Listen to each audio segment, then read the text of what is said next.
Welcome to our final day of our resin bookmark project.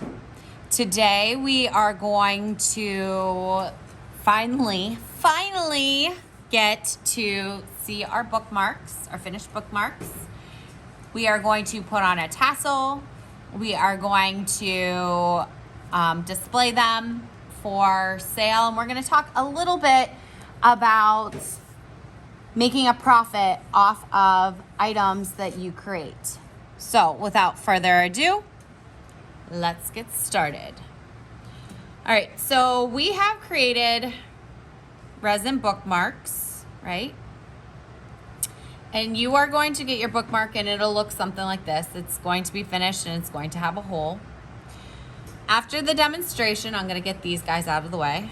After the demonstration, you are going to need a display card, an ultra fine point Sharpie marker, and you are going to select a tassel.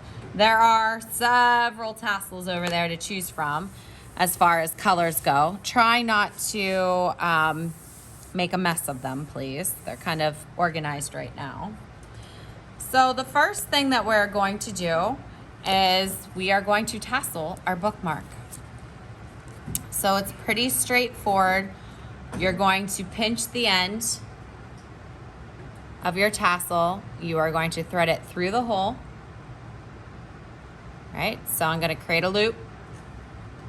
I'm going to take the fringe of the tassel, and stick it through the loop that I've created and pull. There you go with the fringe. Easy, right? Next, we are going to put this on a display card. So I have created for you these blank display cards. It says resin bookmark. You are going to write your first name and the first letter of your last name. Since these bookmarks are being sold at a public event, I don't want you to put your full first and last name on there. So please just write your first name and the first letter of your last name. Now I'm going to write Mrs. Shartle because nobody addresses me by my first name. And with my ultra fine point marker, right, if you look real close, so this is the bookmark tag. Underneath created, I'm going to write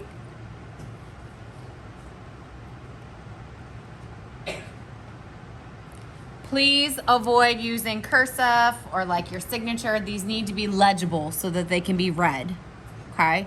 I don't want something that I'm trying to figure out if it says Joe or Timmy.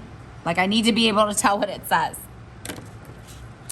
Next, you're going to take your bookmark and I have pre-cut slits in them for you. So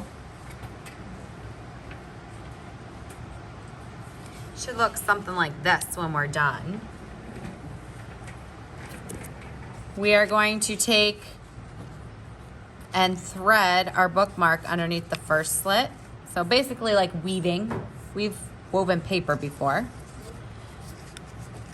Underneath the second one. And take it all the way to the bottom. And we have our bookmark card. I did say that I wanted to talk to you briefly about selling items.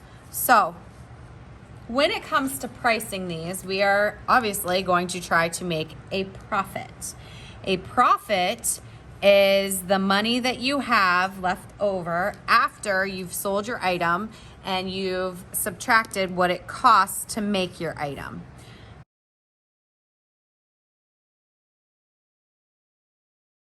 As far as these bookmarks go, you have to take into consideration the cost of the materials, the cost of your time, and then use that to get your profit.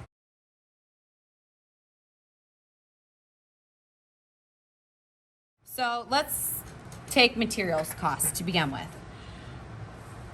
Our resin, let's say the resin, the tassels, the paper for the displays, and the ink used to print your displays cost us 50 cents. Let's just keep it easy, 50 cents, okay?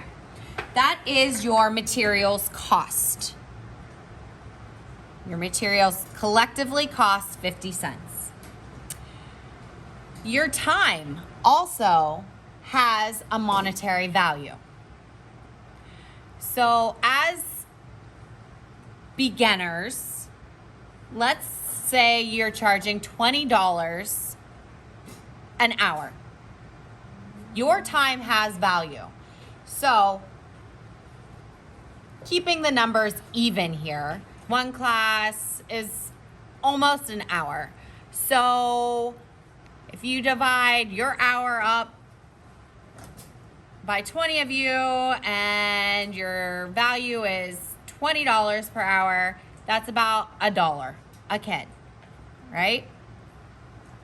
So your material cost is 50 cents. Your time, we're gonna say, equate that to $1. You add those two together. You now have $1.50 in this display right here. So that is our maker's cost. You are the maker and it costs you $1.50 to make this resin keychain. The maker's cost is the cost you have invested in the creation of your product.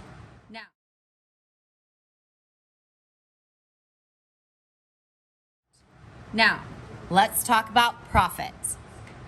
Profit is what you have left over after you take into consideration your maker's cost.